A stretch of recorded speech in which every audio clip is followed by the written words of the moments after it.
The 2020 Minority Health Film Festival offers a diverse variety of films and events that we just wouldn't be able to offer in the in-person cinema experience. But I think what really makes it unique is the focus not only on public health issues, but the issues that really concern communities of color.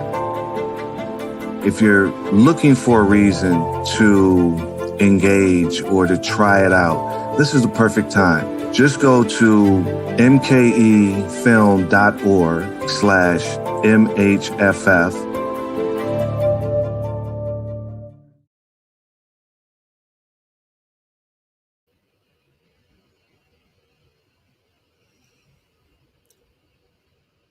Good evening, everyone. Aloha. My name is Leah Chow, and I am your moderator for Reclaiming the Narrative, Amplifying the Indigenous Lived Experience Beyond Trauma panel discussion today.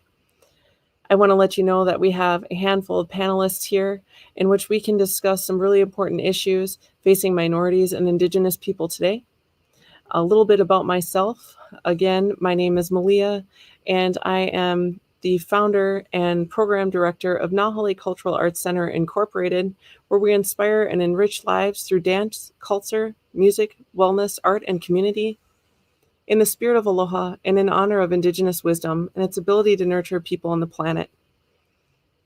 We're joined here with some panelists that I would like to introduce in just a moment, but I also wanted to say that I am a community healer, as well as a community advocate at the Her Wellness Institute. So thank you so much for having me. It is an honor and pleasure to be here to moderate and talk to our panelists.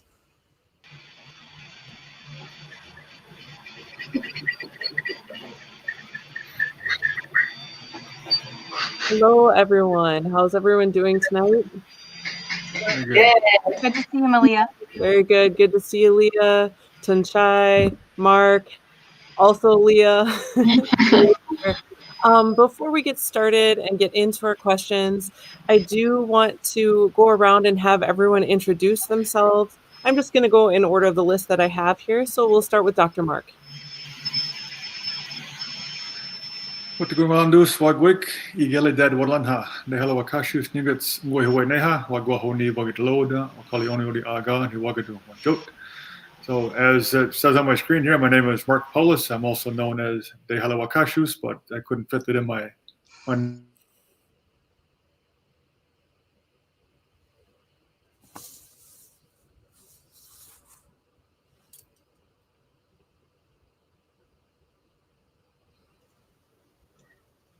Not sure if anyone else is experiencing the same thing, but Dr. Mark is frozen up.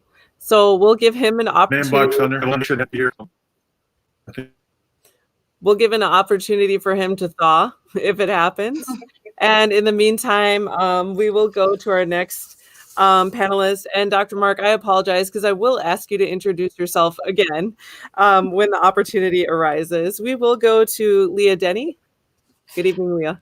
Hi, aloha, everyone. My name is Leah Denny. I am the founder and CEO and clinical director at Her Wellness Institute. Her stands for Healing Intergenerational Roots. We provide free mental health and wellness services that are social justice informed for healing intergenerational trauma as historical trauma, and work with our Native community members here in the Milwaukee area, throughout the state of Wisconsin, and are growing our reach beyond throughout Turtle Island. So it's a pleasure to be here with all of the other panelists, and mahalo. Mahalo, Leah. Thank you so much. Dr. Mark, we see you back. Let's do a mic check 1 2, testing 1 2. Okay, testing. Yep, you're good. Go ahead, Dr. Mark. I don't know where I got left off at. Right at the beginning. You can start again. All right, so Segoli Swagwake, Igele Dead One Lanha, De Hala Wakashu, Snugats, Ngwe Neha, Wagwahuni Wagaloda, Okali Oni Ori Aga, Ni Wagadu One Joke. So my name is De Hala Wakashus, also go by Mark Paulus. I'm of the Wolf Clan and Oneida Nation. Happy to be here this evening. I think like all the panelists here have something to say about this, so hopefully it can be helpful as we go through the panel here. Thank you. Thank you. Thank you, Dr. Mark. Okay, so Next on our panel, we have Leah Rowell. Good evening. I'm Dr. Leah Rowell. I'm an associate professor at University of Wisconsin-Milwaukee in the Department of Educational Psychology. I'm also the elected Quinney Institute Scholar for American Indian Wellness and Education at the university, and also faculty with the Medical College of Wisconsin in the Global Health Equity Program. My work is in the area of trauma and suicidology, and with a focus in Indigenous works and Indigenous research methods for Indigenous communities and beyond. Really pleased to be here with everyone. My heritage is French Canadian Métis. Shout out across the border. Thank you so much, Leah. Thank you for introducing. And our last panelist, but certainly not the least, we have Tunchai Redvers. Hi, Tunchai. Hi. Itlanatea, Tsitsi Tunchai Sulie, Wabimigonokwe. How are you, everyone? My given name is Tunchai Redvers. I am Dene and Métis from Treaty 8 Territory in the Northwest Territories. I am here representing the other side of the colonial border in what is now called Canada. I wear many, many hats.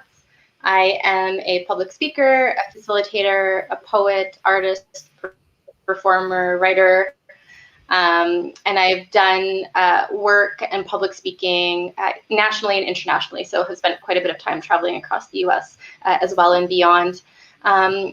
What takes up the majority of my time is having conversations like this one that tend to center the decolonization and indigenization of identity, mental health, and healing. One of the hats that I wore for a number of years is being the co-founder of We Matter, which is a national Indigenous youth-led organization dedicated to Indigenous youth hope and life promotion here in Canada and beyond, where I now stay on as a board member. So I'm here representing the young folks and as well the queer Indigenous young folks across Canada as well as the US. So Masi, I'm really happy to be here. Thank you so much, Tunchai. Mark, Leah, Tunchai, there clearly is a lot of gifted people here with us tonight, and I'm very much looking forward to being able to pick your brains, ask some questions, some important questions that really can hopefully help give some insights from your perspective towards our minority communities in regards to health and in regards to the issues that we face as minority and people of color on a regular basis. And so I'll start with my first question. And it's actually a few-part question, so I'll read it. I'll read the three-part question. And wherever you go with it is okay. If you answer one or all, it's completely fine. So what are the biggest issues facing Indigenous communities today? How are these issues intertwined or connected? And how do they differ between nations? And anyone may go first. And if we don't have someone jump in, I'll just call out a name. I can go. So would you mind repeating just that first question one more time? Sure. Leah, what are the biggest issues facing Indigenous communities today? Yeah, thank you, Malia. Mm-hmm.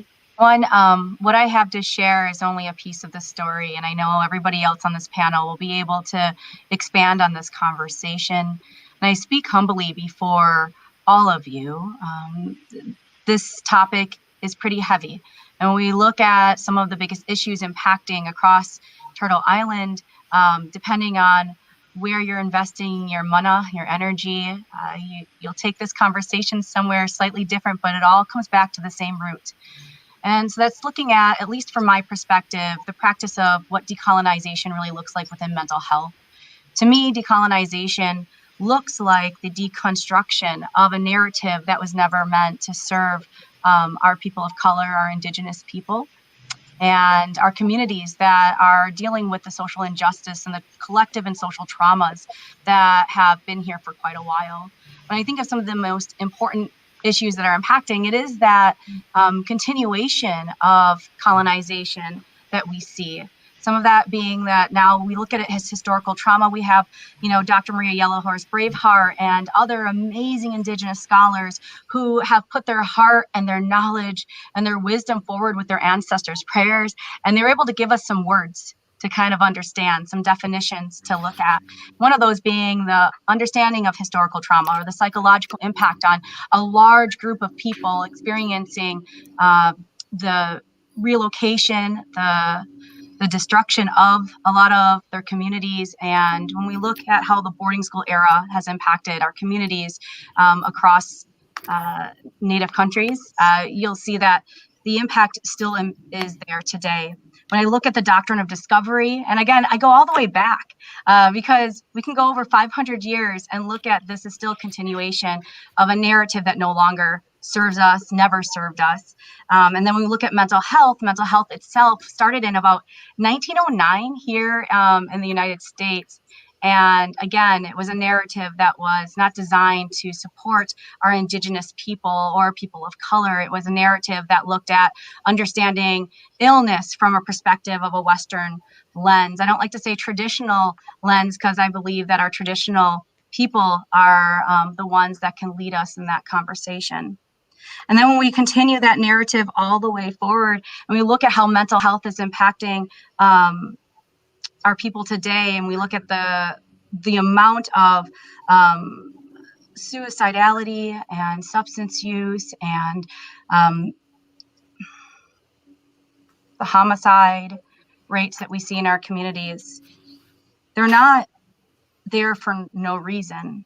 And when we want to understand why these pains are there, or the chain of pain, we have to look at the historical trauma that has impacted as transgenerational trauma. But there's so much hope and resilience in the community. So when we think about things like substance use and suicidality, there are conversations like this one that are happening around the nation and across the globe around what do we need to do to bring culturally resilient practices into the space? What do we need to do to bring story and our ancestors' prayers into our conversations so that we can look at what healing needs to look like and reframe the narrative to fit a collective and community healing? I developed something called CAM, which is Community Activated Medicine. It means the people are the medicine. We are the medicine. When I think of the current impact of mental health, I look at, the numbers. And in 2 years of therapy, that is 96 hours or 2.5 weeks of 1-hour counseling sessions. How do we heal generational trauma and pain in 2.5 weeks and 96 hours? It's going to take a community. It's going to take all of our teachings. It's going to take the medicine that each one of you bring into the circle. And so when I think of the biggest issues that are impacting right now, I look at that chain of pain and that the antidote to it is healing.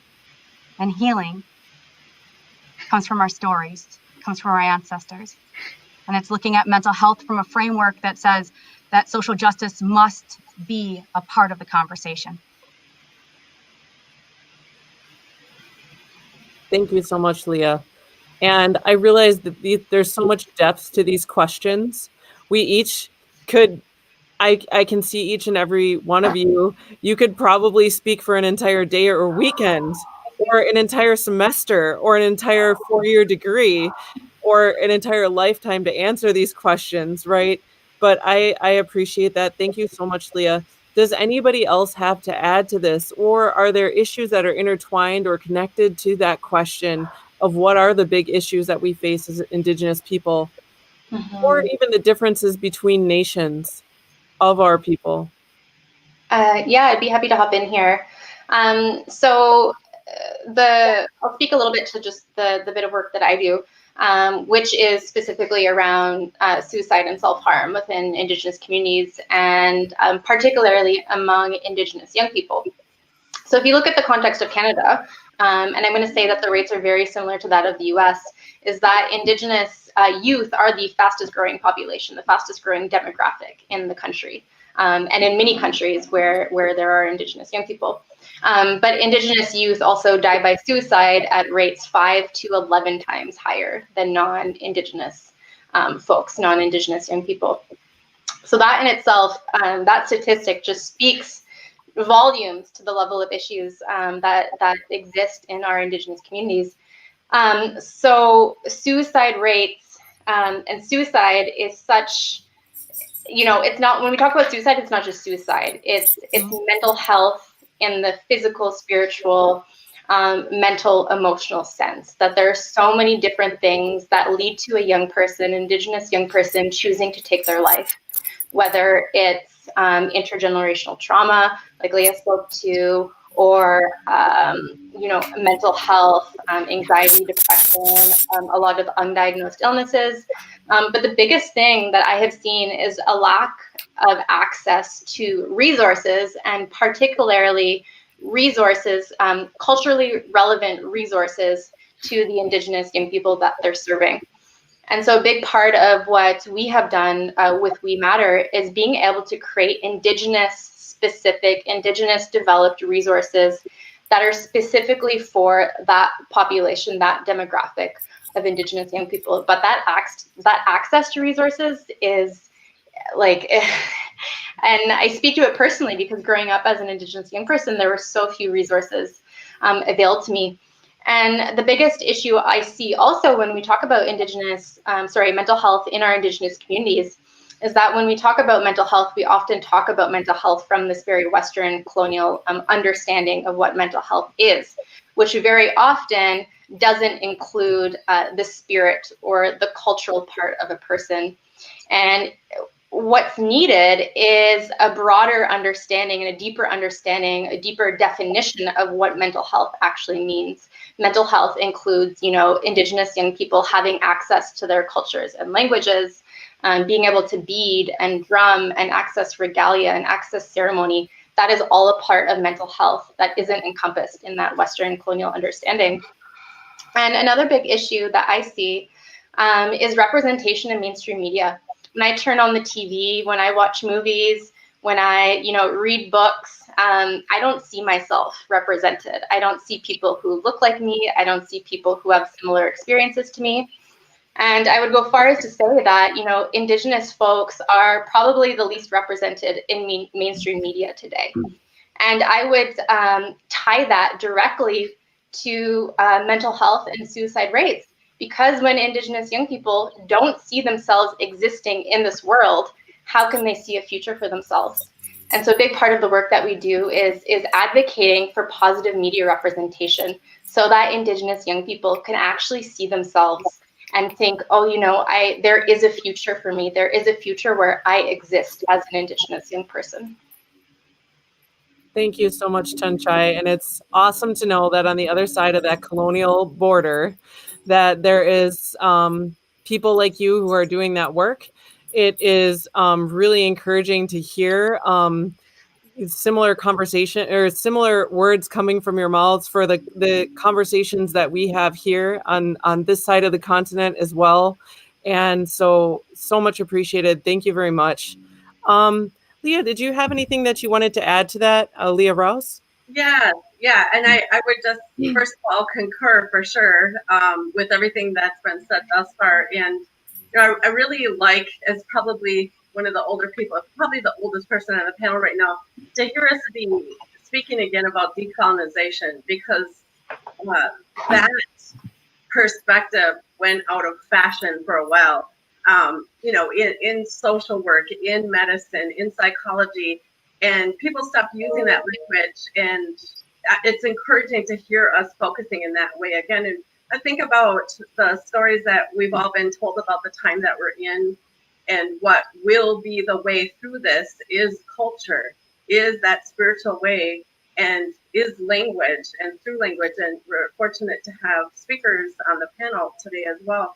And I think about the idea of that narrative, that mainstream narrative disenfranchising the sciences, the healing, the teachings, the knowledges that all of our ancestors have in that indigeneity is as scientific as any of the mainstream education that any of us will get, or any of the professions that are endorsed more as hard sciences. And we know that we have all those knowledges in our teachings and in our histories, and that needs to be integrated into what's happening today. And that disenfranchisement and that story being told by the other perspective is harmful for all human beings. In our languages, right? We don't talk about ourselves in that compartmentalized way that's forced upon us by others. We talk about ourselves as human beings or the people. And what wellness is about what's good for people and human beings. And we have those teachings and those stories in our lineages, and we have those caretakers. And it's encouraging for me as an educator to see that we're beginning to talk again about getting rid of that yoke of imposed invisibility, taking that narrative back and re-enfranchising ourselves. We are so often excluded from statistics and studies because of that, quote, small n. And I would totally agree, Tanchi, with that idea that, you know, we are so often ignored. And it's that time now that we've been told about, and in my lineage, that it's the young people who will lead the way for this healing globally. And it's that nurturing energy, love, caring, compassion, concern, and service to humans and to our entire relative set on this Mother Earth. And it's time for that to rise now. So I view my responsibility to make sure, as one of the older persons in education at this time, to be leading the way for this indigeneity to come in, because it's good for human beings. It's not just good for people who identify as American Indian, Alaska Native, Native Hawaiian, etc. It is good for human beings, and our ancestors have these knowledges, and they're still here, ready for us, and we can so avail ourselves through our healers, through our traditional people, and through the programs that folks are talking about today, to those traditional ways that can work hand in hand with mainstream ways as well. But our sciences are equally as powerful and real, and much more so when they're housed in that cultural teaching and culturally appropriate services. So I'm honored and grateful to be even listening as your relative tonight to the rest of the panelists. Thank you so much, Leah. I wish we were all gathered around a fire all weekend long, but I appreciate that there's a lot of insight there. And it's really interesting to hear your perspective as an Indigenous educator, and that holistic approach that we have about our knowledge and about how we portray what it is that we know, what our ancestors know.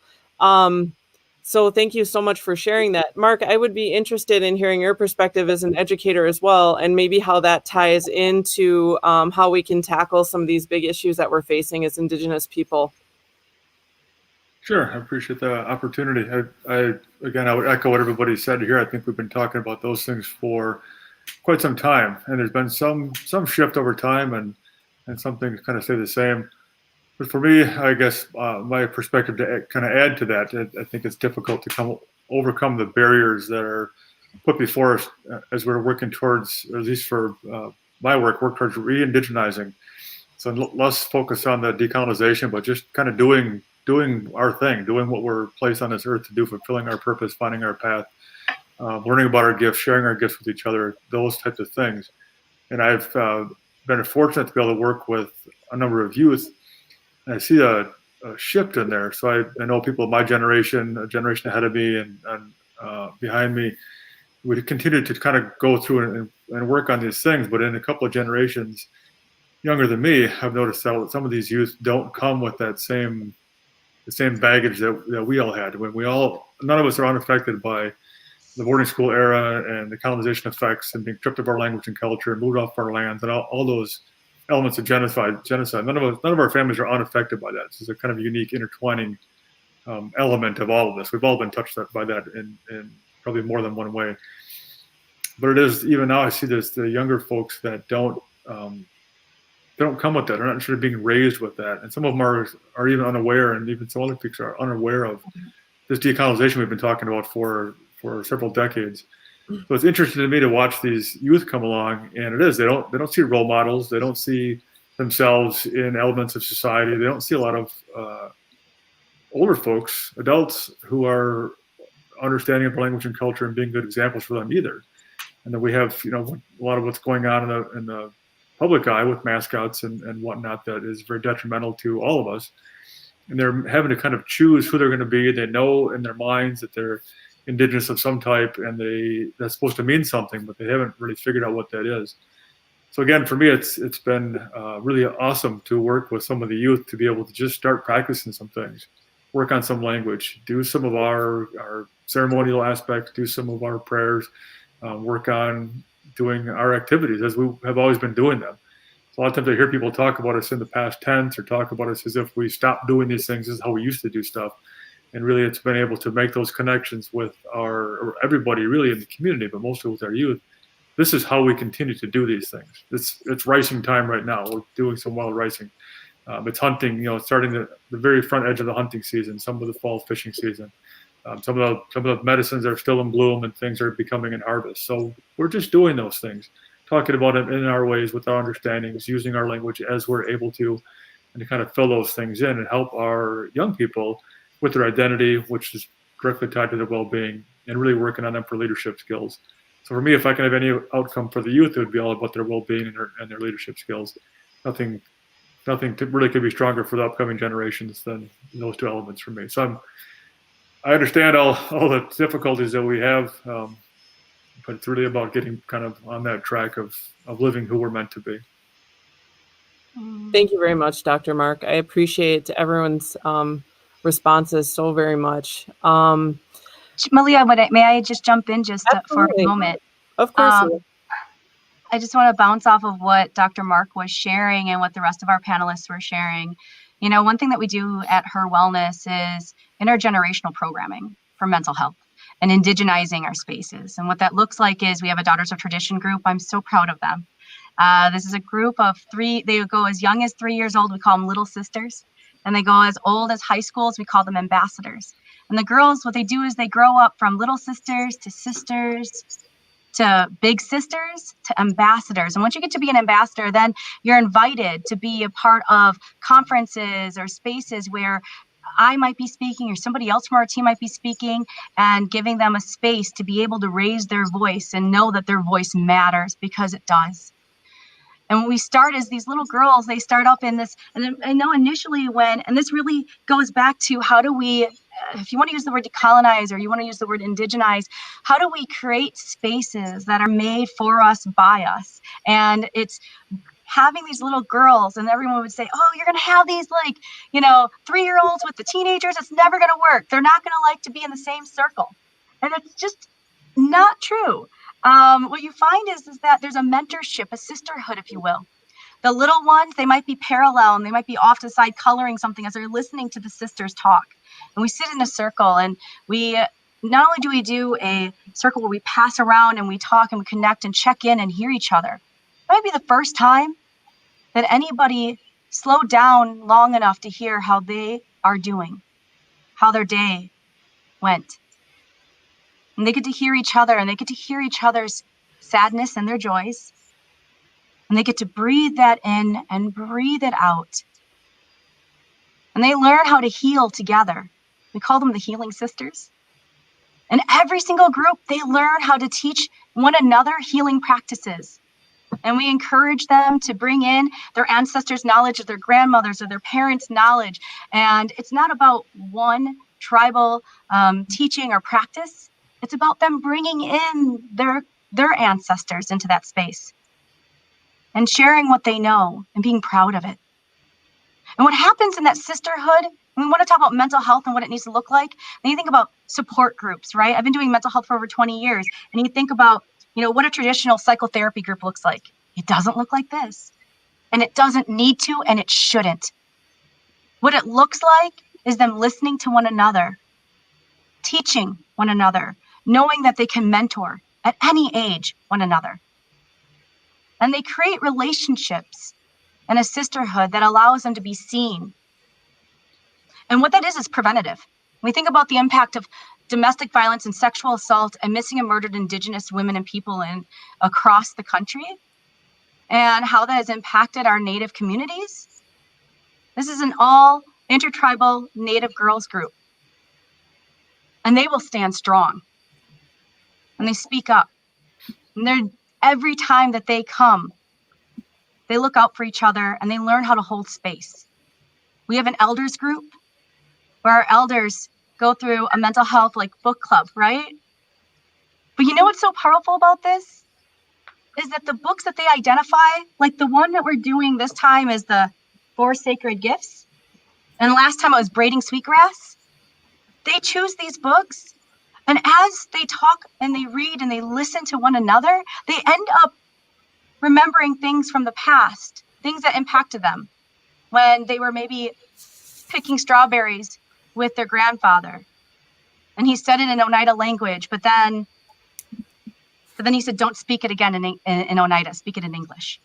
And that memory was there since she was only 6 years old. And it finally came to the surface to heal and be heard in an elders book club. And so I just want to share that what mental health looks like and what it needs to look like needs to be by the people for the people. And it doesn't have to be designed the way that we think it needs to be when we think of most behavioral health practices. Just wanted to add that. Thank you so much, Leah. Thank you, everyone, very much. This makes me think about sort of the current state and condition that we are in as a Western society as a whole. It makes me think about how I've heard some of the elders say that we are in a time of prophecy, in a time where the Indigenous nations will lead the way to healing. I personally believe that we're in a point of time, right, where the sands of time are running close for human beings. Maybe not Mother Earth. I think she may do better without all of us, right, in some situations, many situations in the Western world.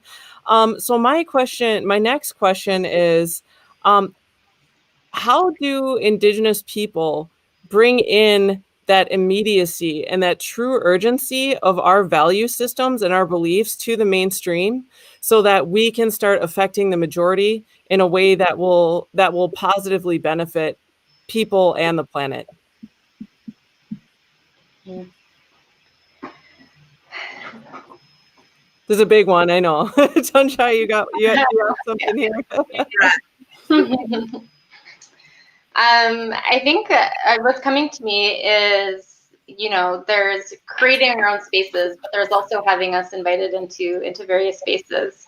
And what I'm seeing now is in Canada, we're kind of in this era of so-called reconciliation, of reconciling between, the non-Indigenous settler state and Indigenous folks. But what has happened in this era of reconciliation is that non-Indigenous circles have invited Indigenous people into these circles without much intention around what that looks like, what it actually looks like to invite someone into your circle, into your space, and understanding why it is that person is there. And what ends up happening is that a lot of Indigenous folks, and especially young folks, are tokenized or very taken advantage of. And they're kind of extracted for their trauma and their experiences and, the things that they have gone through. And what happens is a lot of Indigenous young folks end up having to do that education work for non-Indigenous folks in what ends up being a really harmful way when you're kind of extracted for your trauma and lived experience. It's exhausting to share that story over and over and over again, just so that someone can, understand the extent of what it means to be Indigenous. And so I want to say that Indigenous folks need seats at the table. We need to be a part of conversations and actually invited to the table in the first place, because I have sat at many tables where I was still in 2020 the only Indigenous person sitting at the table, which is just bananas.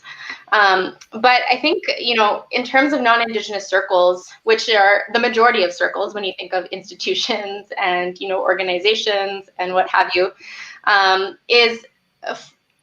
want to say that folks need to take on the bulk of that education work before inviting someone into their space. And also there needs to be an element of intention around, why am I inviting this person into the space?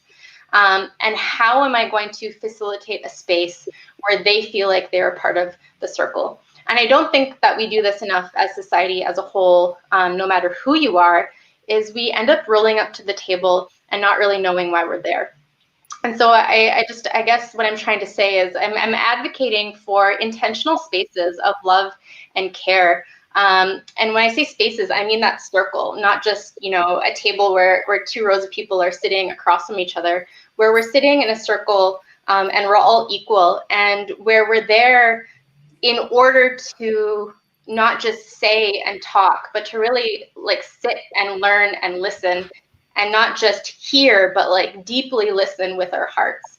And so I think we need to be really cognizant of just creating more intentional spaces for people to come together and really understanding the purpose of what those spaces are. Because I think when we understand the intent and the purpose, then we're going to get so much more out of it.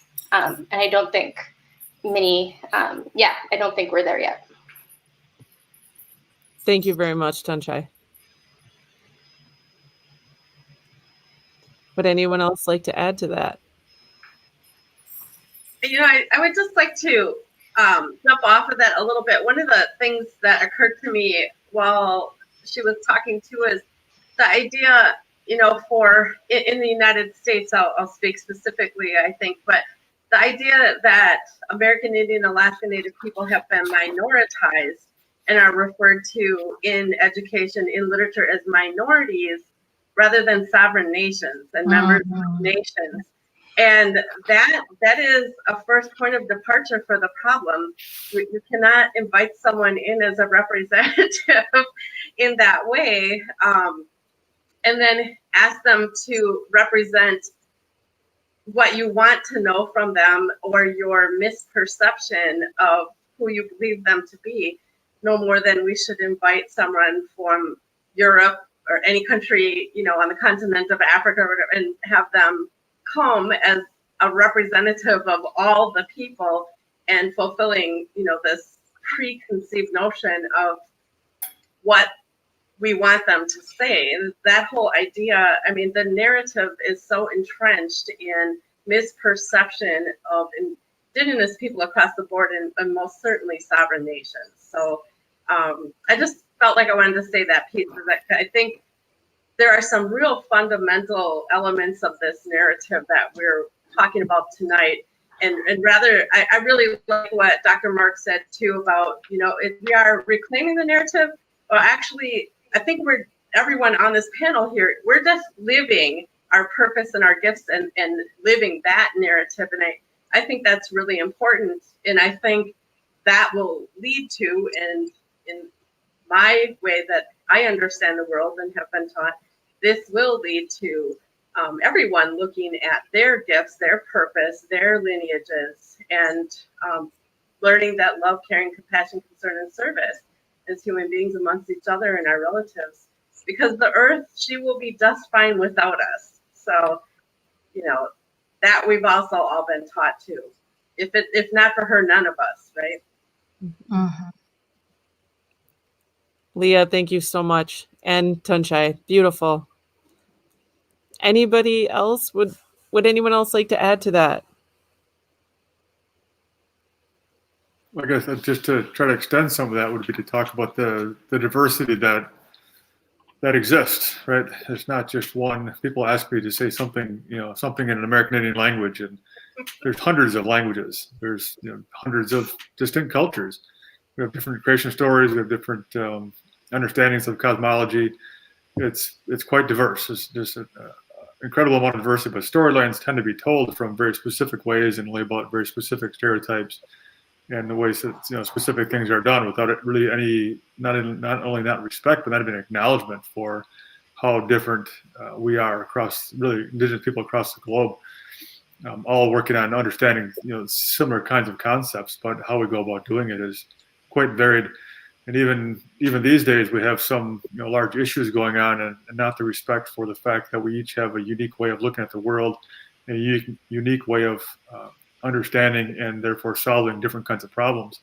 So even in a time of a pandemic, I often find we're not respected for our different points of view of knowledge and how we might come to understand and have different outcomes for what's happening right now.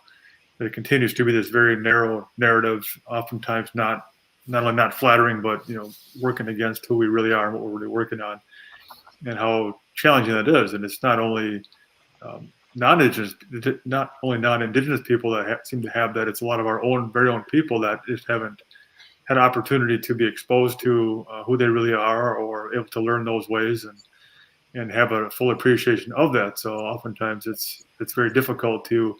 I'm talking about coming to the table. It's difficult to figure out what that table means, whether it's an Indigenous organization or non-Indigenous organization, or what it is and why we're coming here. So I appreciate those beginning comments, because it really made me think about that fact that, and oftentimes we're just happy to be at the table, happy to be helpful, happy to come and share any gift that we might have, without really coming in a more of a mainstream mindset of saying, I need to know right now what this is about, and this is what I'm going to do, and this is how I'm going to do it, and this is what the outcome is going to be, and setting the table, so to say, in that way, which to me wouldn't be my way of coming into a conversation, but oftentimes leaving a conversation, it feels like if I just set it up that way, it probably would have been more productive or be less frustrated. But at the same time, to me, it's not my understanding of doing things to insert myself at that level. So whatever I'm called upon to do, I'm going to come and be helpful to do, understanding that a lot of these things are really not within my understanding, I suppose. If I understand that much, that's I'm in good shape. So I'll just say about that much, I suppose. Spoken with such humility, Dr. Mark. Thank you very much. Leah, would you like to add to that? Myself? Which Leah? Yeah. Okay. Leah Denny. It's about serving the people and walking with your ancestors and knowing that we're here to heal not just ourselves, not just within our families, but within our generations. We have a responsibility. I don't know how many breaths we all get, but I know that what we are able to provide is love, hope, compassion, to see one another. And we go into circles of communities that have misunderstandings, or they don't have a shared or collective memory of what our communities have experienced. I think a lot of times, at least from the work that I do with Her Wellness and why I opened up Her Wellness, there's a part of me that didn't want to go to those tables anymore. I just wanted to do the work. I just wanted to be activated in a way that said, you know what, today I'm waking up and I'm doing something. Today, I'm not going to convince somebody why we need to have culturally resilient practices in mental health. I'm not going to talk about the only reasons of, hey, you know what, we look at the suicide rates and it's all because of all these other things. I wanted to actually work with someone that was in that kind of pain. And I wanted to let them know that I saw them, that they matter. I find that often the medicine is in relationships. It's in the laughter, which is part of the resilience. It's in bringing our culture and our language. And part of going into mainstream spaces, when you even know just a few words of your language, when you use it in that space, you are indigenizing it. And it's not for them, it's for you. And I often see where, people will get embarrassed, or they'll say, I only know one or two words. I only know a few words. And they walk with shame because they don't know enough. And instead, smile at them, offer them the love and grace that they deserve as they humbly try and speak the language that is within them. We're all connected. And we make healing so complicated, and it doesn't need to be. And so when I think about everything that all of our panelists here are speaking about, it's about bringing your heart forward, doing it so humbly. It's knowing that you don't know everything and you never will. But it's doing it so that that next generation has something to build off of. You know, I think of Dr. Mark and Leah and Tanchai, and I think about all the work that you're doing right now. And Malia is one of our community healers in our space as well. And every day it's about, you know, in Hawaiian we say, you know, my grandfather would always tell me that aloha meant alo and living, and ha is breath. And then just to have shared breath. And to always bring good medicine, you want to breathe good breath into other people, because they walk away with that. So I guess for me, just to kind of add these different pieces, is that give good breath. You don't know what someone's walking through on any day. And there's a lot of spaces where those of us who can will raise our voice and put the energy forward that needs to be there to advocate, to bring social justice and activism into spaces where they are missing and lacking, but also for the communities that we serve. This is our livingness. This is every day. It's not statistics. It's pain. And if we share that pain, if we share a space to hold it and allow someone to get a little bit of a respite from it, even just for a moment, it can change a life. So mahalo. Thank you very much, Leah, and thank you everyone on the panel. We have roughly about maybe 13 minutes or so. I did want to go to the comments and say that Corey Michael is giving an applause. Jamie Kellycutt is sending love. Xavier is sending lots of love. As well, we have Teresa Stevens. And in regards to, you know, Indigenous people leading the way to healing and how we can bring that to the mainstream, Teresa says, it's very hard to teach people that have not lived the life. And so from what I'm hearing all of our panelists say is, first, before we go out into the mainstream, let's focus not on getting that information out there immediately, but how that information is transmitted from different cultural groups to others. I've also heard a lot of commentary on the fact that our cultures are part of the healing. Having these conversations with the youth are part of the healing. And so this is what I'm understanding from what you're saying, what a lot of our panelists are saying. And I want to see if I can fit in two more questions. The next question I want to go to is really just asking each of you directly what your organization can do for any of our Turtle Island relatives or Indigenous people who are out there, who are reaching out, extending a hand. And like Tanchai says, those resources maybe aren't there to the extent that we wish they were. What is it that your organization can do right now for those who have had the ability of finding you? Well, I'll just speak very briefly and let the other two organizations speak. The University of Wisconsin-Milwaukee Electroquinty Institute can be helpful to Native and Indigenous communities across the board with all of the departments that the university contains. So our institute spans the university and works very hard to help partner researchers, specialists across the board in any discipline that a community may need connections to, and then between and among universities. And we are staffed with Native and Indigenous persons at the Institute and work very, very hard to make sure that we have researchers who are Indigenous or Native and connected to those communities. So I would say that the Electroquinty Institute offers its help globally and is very, very present to partner with people across the board.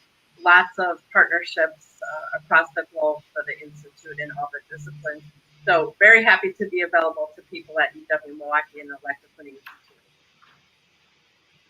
Thank you so much, Leah. It's excellent to know that that's going on at UW Milwaukee. Much appreciated. So I can speak. I'm no longer with We Matter anymore. I am the co-founder, but I recently just stepped away. But there's an incredible team of folks leading that work forward. But We Matter is an Indigenous youth-led organization for Indigenous youth. And We Matter does so many different things, but a big part of what We Matter is the We Matter campaign is a national multimedia campaign dedicated to offering messages of hope, love, and support from Indigenous folks to Indigenous young people.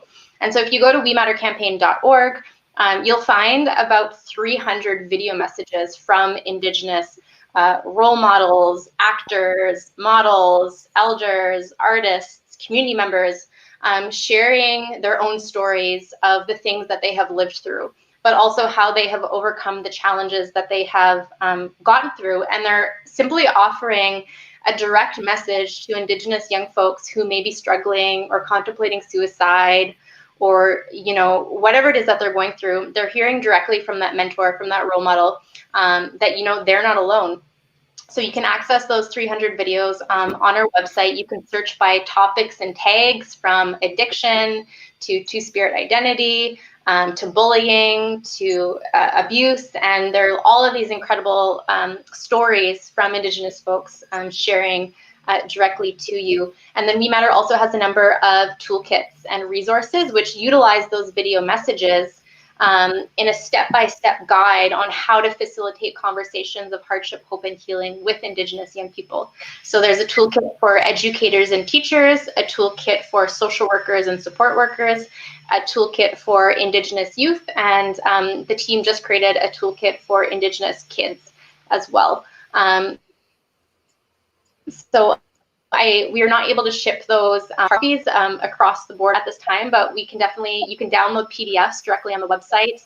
And then We Matter has a number of other mentorship programs that exist in Canada, but one of those programs is an Ambassadors of Hope program, where Indigenous youth changemakers are actually available to speak directly to groups or audiences of Indigenous young people. So again, it's by Indigenous youth for Indigenous youth. Thank you so much, Tanchai, for letting us know what this organization has available, and also reminding us that self-expression and people's voices, the ability to being seen and being heard, is a very impactful way for our youth to know that they matter. So much appreciated. Dr. Mark, go ahead if you would like to. Sure. Just I think kind of in brief, I've worked really hard to connect anybody with what resources they might need. I think about my own track of getting to where I'm at. I didn't really know much about my particular culture and my ways until I found my way over there in my early 20s. Really worked hard to get connected with people that were good role models, knowledge keepers, things of that nature, and continued to work on that for myself, as well as trying to connect anybody in the community with any kind of a resource of someone who's living their culture and able to share some of those teachings and that guidance. So I think that's, to me, the biggest asset I can bring along. If anyone needs help with that, I do the best I can. Thank you, Dr. Mark. And I know you're always helping our interns when they're, seeking guidance in mental health. So always much appreciated here at the Her Wellness Institute for, helping to mentor our future decolonizing healers here directly in the system. All right, Leah, go ahead. Yeah, mahalo, Malia. So at Her Wellness, we provide free mental health and wellness services. And what that looks like is we have a live programming. COVID has really increased the impact that we've had. You see a bottlenecking of services that happen when it comes to referrals to other spaces. And so one way to be able to reduce that bottlenecking and also support people that are looking for services here and now, we have several options. One that I never saw us doing so quickly, which was taking it to a virtual platform. And so we have Facebook Lives where you see like Malia or other people, Jamie Kelcott, who is our Community Engagement Indigenous Affairs Director, and other of our team members who are there providing mental health and wellness programming, whether it be from talking about just daily reflections and connecting to oneself, to doing Zen Tangle, to trauma centered yoga, which is a private Zoom. So we've taken it onto like private Zoom groups as well. And all of our programming provides a mental health provider that is on the other end. So you might have a facilitator that's there who is leading you, and they might not be a mental health provider, but we will always have somebody in the chat box who is. And that helps to provide a connection. So if somebody does need that resource in here and now, they can then break away from that and get a phone call from one of our mental health providers. We also provide group work, which now is on a support on virtual platforms as well. So we do Zoom support groups such as emotional sobriety, supporting people through recovery, and have experienced sexual trauma and domestic violence, human trafficking, intimate partner violence. We're funded and are part of the Department of Justice Victims of Crime Act as a grant that we had received. And so all of our relatives are people that have experienced a journey that they are looking to heal and repair from. And so we've made sure that all of our services can meet their needs completely free at cost. We also have individual counseling. So if anyone's looking for an individual therapist, we have one of our lead therapists is also a traditionalist and is somebody who is part of the Medewin Lodge teachings, as well as she understands Reiki and other holistic care that she brings in as an LPC, which just stands for Licensed Professional Counselor as a therapist. And then we also provide consultations to help support people who are working through complex and developmental trauma using things like the neurosequential developmental model of therapeutics, which is a way to understand how do we increase relational health and therapeutic planning that's based on a neurobiological and developmentally informed approach to care. And so we really have a diverse way of being able to support people, from providing culturally resilient and identified practices through Facebook or other social media, to bringing you kind of closer into us and providing advocacy as well as counseling. I want to also mention that we have sexual assault advocates who are there to support survivors who are experiencing domestic violence and sexual assault.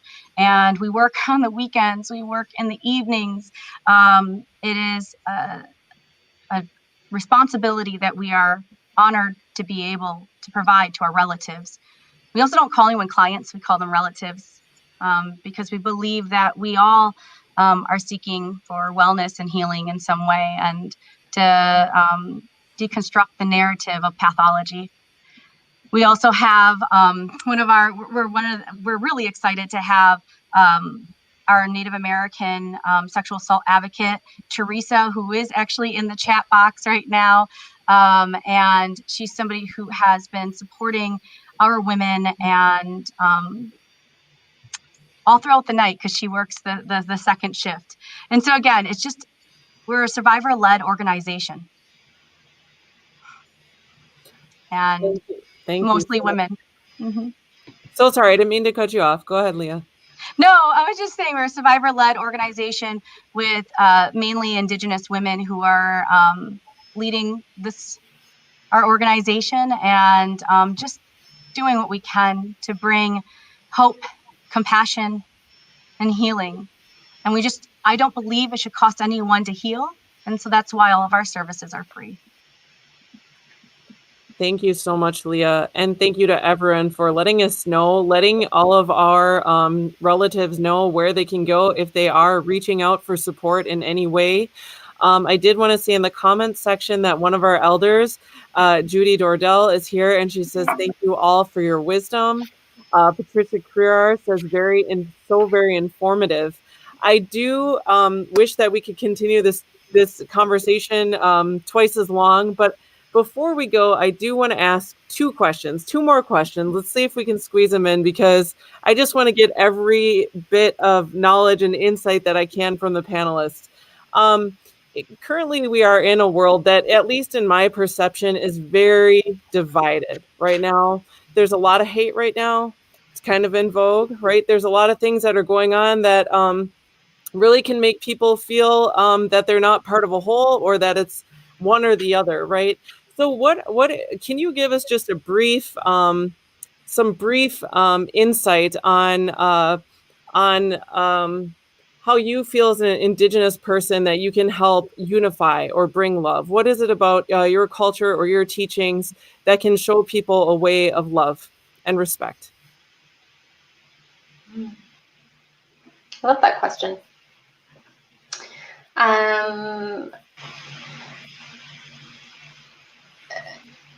What are our gifts that we can bring in order to share that love with our relations? That's the question. Basically, anything that you can contribute with your own cultural background, your wisdom, insight, the knowledge of your ancestors. How can you help bridge the gap? And instead of us being a nation full of divide and hate, we can be nations full of unity and love. Mm-hmm. Unconditional love. As Indigenous folks, as someone who is a intergenerational residential school survivor, or what you call down there boarding schools, there was a lot of dysfunction in my family, and love was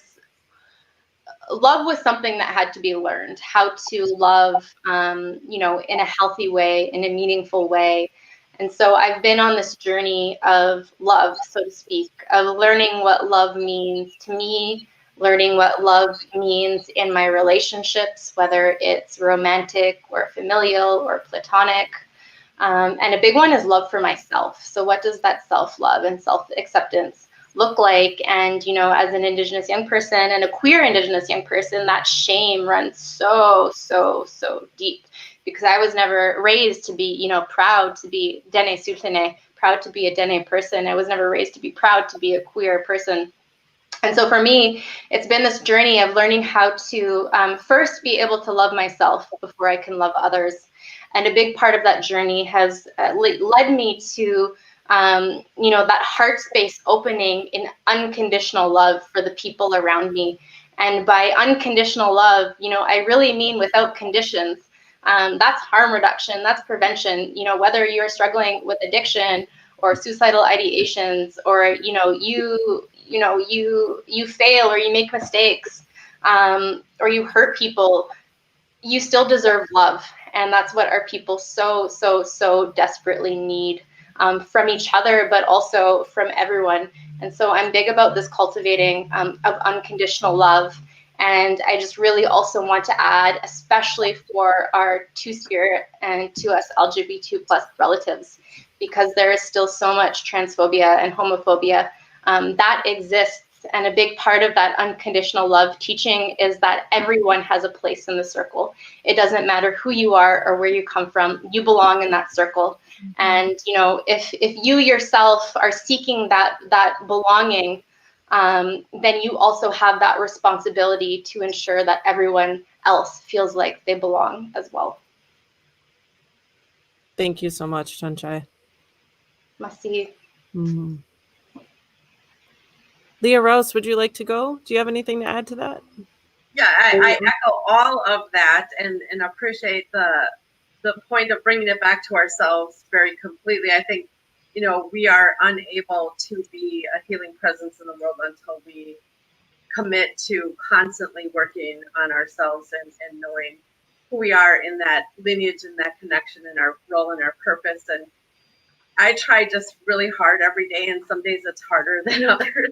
But I try really hard every day just to try to be a good relative in what I'm doing, whatever that is in front of me, and to try to impart that possibility, even in a mainstream framework of education like the university where I'm working. And I really take to heart and try very, very hard to consider the gifts that I've been told that I have, that I came here with, and the spirits that work with me regarding those, and how I need to bridge that with my mainstream education as a psychologist. And I've been taught that those two things are gifts that I hold right now for this time, and I need to appreciate both of them and not devalue one or the other. I need to be using them together in an integrated way, but at the base of that is what I've been taught, and echoing what Tanchi said and others, it's that love, caring, compassion, concern, and service. Just being a good relative, and someone that I'm connected to that I really, really respect is an elder who was a crisis social worker in a corrections institution in the state where I'm working now. For many years had on his door credentials that said OHB, and he had a degree, but finally someone asked him, what is an OHB? And he said, ordinary human being. And so I try to remember that humility and keep that too, because it helps me. I learned a long time ago that bravery includes picking up your gifts that you were born with and not feeling ashamed or that you have to apologize for having those unique gifts that the spirits and your ancestors helped you come in with, and that not stepping forward to that is actually cowardice rather than bravery, which we're all having those teachings too about being brave. So we can be both humble and brave, and I just try every day to live that, and especially ask myself as a relative, how do I need to be behaving right now? And I think that really, really is just me saying different words with what Tanchi just said. Thank you so much, Leah. So much appreciated. Dr. Mark. Sure. I think I can look back through history to some extent, not just U.S. history and European history, but even look into a lot of our older stories. I'm reminded all the time that this isn't the first time that there's been disagreements or these different sides or polarization or whatnot. And over time, it's always been a reminder to get back to, really what our gifts are. A lot of things being talked about here on this panel are about respect, about mutual respect, about self-respect, those types of things. To me, I think it's hard to impress that upon the world, right, on a global kind of a scale. Even a very small scale for me is very difficult to get to a point to where we can at least be able to have a discussion or a dialogue about things, work on some form of diplomacy, rather than having to prove that we're right or becoming polarized and becoming defensive, and everyone kind of drawing back into their corners and coming out more fortified than before. So really, it's getting back to a place where we can have those kinds of conversations. I run across a number of perspectives and articles in psychological literature that will talk about ways of being able to do that to help people in conversations, so we're not put on the defensive and trying to come out swinging, so to say. But really, for me, from a cultural perspective, it is to get back to those teachings that are about balance and about that. That's just how life is made up. Everything isn't one way. Everything isn't the way I think it should be, or everything's not easy for me or really for anybody. I don't know of any cultural teachings that say we're supposed to have this ideal life on this earth right here. This is not our time for our ideal life. And to kind of come to grips with that and understand that we have been given so many gifts just handed to us. We have this life to live. We have water to drink. We've got air to breathe. We've got food to eat, to nourish our bodies and our minds and live the life as it has been intended. And some of those intentions aren't to argue and fight about these things or hoard these things or claim that they're my things. None of these things that I have in life that I need to live with were of my own creation, right? They're simply been handed to me wholeheartedly to live an amazing life that I get to live every day. And really my reciprocity for that is to have gratitude and to understand that. So I think it can be exceedingly simple, which then can be exceedingly complex, right? So how to transmit that to everybody and say, oh, don't worry, don't be afraid, it's all going to be okay. Well, not too long ago, we couldn't get food and couldn't get other essential things right in our own stores in our own neighborhoods. So maybe it feels like it's not going to be okay, and it feels like our creators walked out on us, when in fact all the stories that I've run across for eons have demonstrated quite the opposite. Not that in those moments it isn't extremely difficult. a real test of your faith, test of what your gifts are, and to continue to be able to freely give what's been given to you. But to me, ultimately, that's what our cultures have to offer. It's bringing that balance back. That's really, to me, what I've always understood. That's the gift that our people have to bring to the rest of the people, to all of creation. Really, is to continue to work on bringing balance to everything that we do. Thank you, Dr. Mark. Leah. Yeah. You all are so amazing. Each one of you. I think about what everyone's sharing right now, and I just know that it comes from a space of dedication and commitment and heart for those that are in your communities. I want to just read a poem. It's not a poem, it's a quote. There's no greater agony than bearing an untold story inside of you. It's Maya Angelou, right? We need our stories to heal. And that's what I feel part of, you want to call it a gift or my heart work, is to bring our stories together. That our knowledge is greater when it's shared. To be able to know that we are each other's medicine. And whether it's from the laughter that you share, you poured someone tea, or you saw that their face was crunched up that day and they were having a hard time breathing and you went and brought them a chocolate bar, or you did something to just put a smile on their face. It's in the small steps that we take. And so for me, when I think about things that I can bring forward or things that I believe Her Wellness or my team can bring forward, it's seeing one another. It's knowing that what we want more than anything is to belong. That we belong to people. And that they care about us. And that they believe that we have something to give. I think what's missing so much in our youth, and I've worked with our youth for many years, it's knowing what their role is. What do I give to you? What do I give back? What's my purpose? Having a role and knowing that you matter to your community makes a difference. When I see kids learning how, especially our boys learning how to be fire keepers, or I'm watching the girls and they're learning about how to make ribbon skirts, or they're learning how to bead, I see purpose. So it's about bringing our culturally relevant and resilient practices to everyday use with our heart. So that's where I'm going to leave that, is bring your heart into this space and know that sometimes people have darkness in them, and those battles that they're battling might have nothing to do with you. Take a deep breath. Notice if you're holding your breath. Release. Connect with somebody that cares. We care. All these people here on this panel care. Mahalo. Thank you, Leah. Back to the comments, Jamie Kellycutt says, do all things with love. Yes, yes, yes.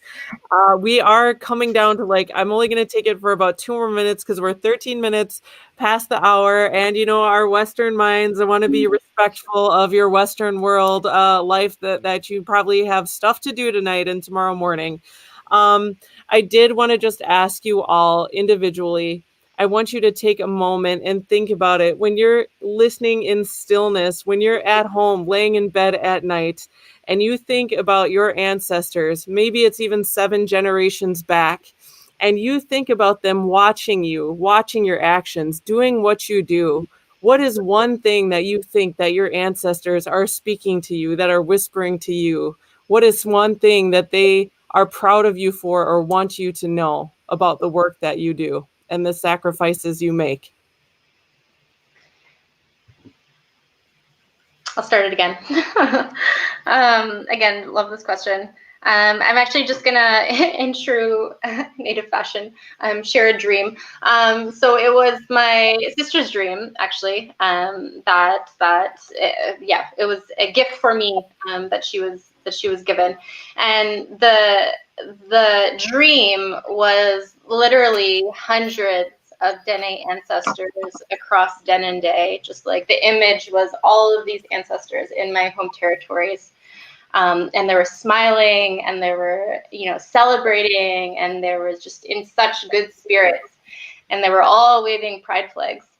And my sister told me that dream that she had, and I remember just like bawling my eyes out, because for me that was just an affirmation of that unconditional love that the ancestors have for us. That the advocacy work that I do, the healing work that I have done to feel like I belong in community is being seen by those ancestors. And I know that the value of unconditional love is true and exists through that dream. Thank you, Tanchai. I'm sure they're very, very proud of you. I can feel it in your story. Leah Rouse.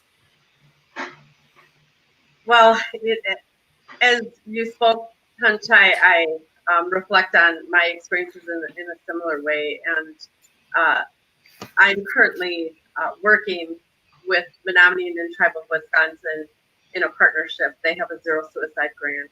And I worked previously as a psychologist at the tribal clinic as well.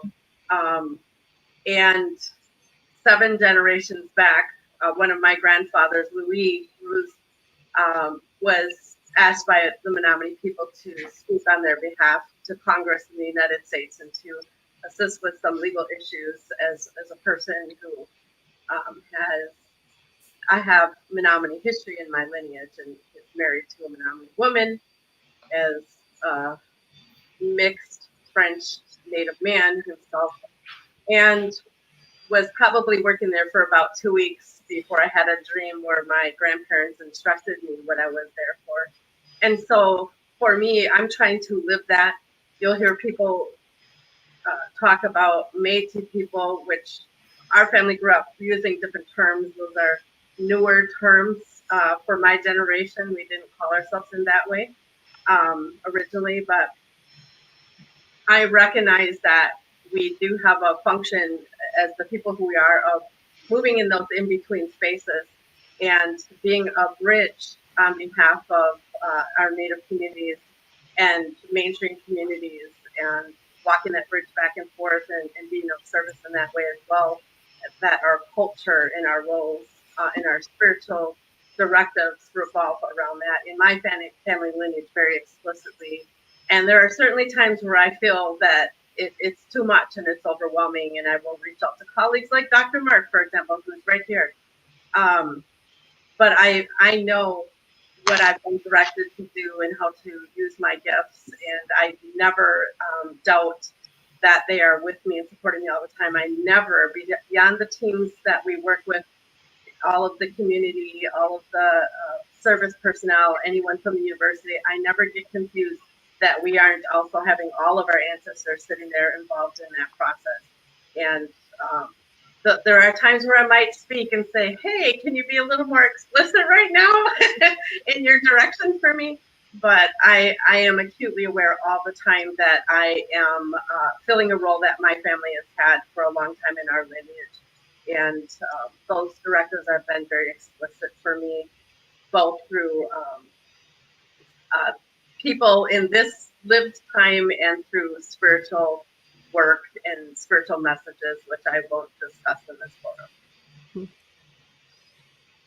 Thank you so much, Leah, for sharing that personal insight, and also for walking between both worlds, of the Indigenous world and the professional world out there, representing on both behalves. So much appreciated.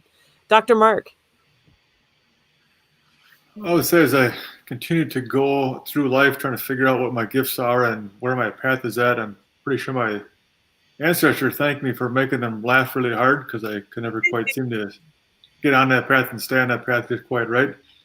They must be amazed that it couldn't be that difficult for anybody to do, but I don't do it just to make them laugh, because sometimes it's really hard to figure out. But some people talk about, like, an older person out of respect says that our elders already said all the prayers. So we just have to do the easy part. We just have to live those prayers. We just carry out what it is that they wanted.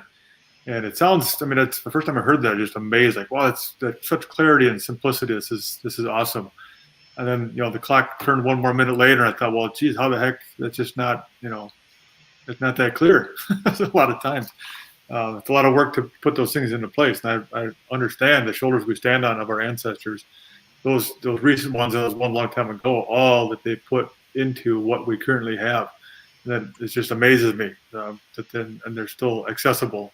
I can speak to them. I can get knowledge from them whenever I really need to. But yet I still think being a human being, still kind of bump my way through life here and there, and think I have it figured out when I don't, and have it figured out when I don't think I do, whatever that it is. So I just always imagine they just got to be shaking their heads, and hopefully they laugh sometimes too, not just shake their heads. But I feel they're a very active part of what we're doing. So I appreciate that they're so close by. Thank you, Dr. Mark. So much appreciated. Leah Denny. Yeah. My ancestors. I think one thing that, thinking about pride or just what it is that they see in me and my generation, I slow down to hear their prayers. And life can get pretty busy. And slowing down to connect to our water and our plant relatives helps to continue to ground myself when I'm in the thick of everything, and making sure that I hear what they have to say. And there's times when I feel I don't want to be a part of whatever they're asking. And I'm like, are you sure you're not talking to someone else, right? Like, it's really me that you want. Are you sure I should do that? That means another 12 hours in my work week. But I'm pulled through my stomach, right? Like my belly button, and it pulls me to do this work. And I got that knowing how to serve others from them. And it's knowing that the responsibility of being an ancestor for those who are in the future, that's what all of us on this panel are, is we're future ancestors. And it's knowing that we are answering also the prayers of those who come after us. So when I think of what it means for myself to be connected to my ancestors, my lineage, it's a constant discovery of learning who I am and where I'm supposed to be. It's a journey that I'm humbled and honored to be on. And then I get to hear the stories of other ancestors come through, folks like everybody that's here. It's like all of our ancestors just kicking it. And they're all talking with each other like, look at them. They're all hanging out. And so I think that, it's just, it's humbling to know that we're connected to one another, and we were always meant to be connected to one another. Mahalo. I want to say mahalo nui loa. Thank you to you all. And I know we went over time, but you know what? Sometimes when we're talking about things like our ancestors and the determination of our generations next, it is more important than the second hand on the clock. So thank you so much for taking the time to go beyond. Patricia Crear in the comments says mahalo nui loa as well. Yes, everyone, thank you so much. Thank you to the Minority Health Film Festival. Thank you to Maureen. Thank you to all of the facilitators who've made this happen, our panelists. Also, I do want to make mention that individuals can watch any films in the Minority Health Film Festival through Thursday, September 24th. Both the film Sisters Rising and Another Scar of Genocide look directly at the Indigenous experience. So I highly encourage all of our viewers to check those out, Sisters Rising and Another Scar of Genocide, before Thursday, September 24th's end. And again, a big mahalo nui loa to all of you, Tunchai, Leah Rouse, Mark Paulus, and Leah Denny. Thank you all and have a wonderful evening. Malama pono i kokino and ahui hoakuno. Aloha, everyone. Merci. Merci for listening. The 2020 Minority Health Film Festival offers a diverse variety of films and events that we just wouldn't be able to offer in the in-person cinema experience. But I think what really makes it unique is the focus not only on public health issues, but the issues that really concern communities of color. If you're looking for a reason to engage or to try it out, this is the perfect time. Just go to mkefilm.org/MHFF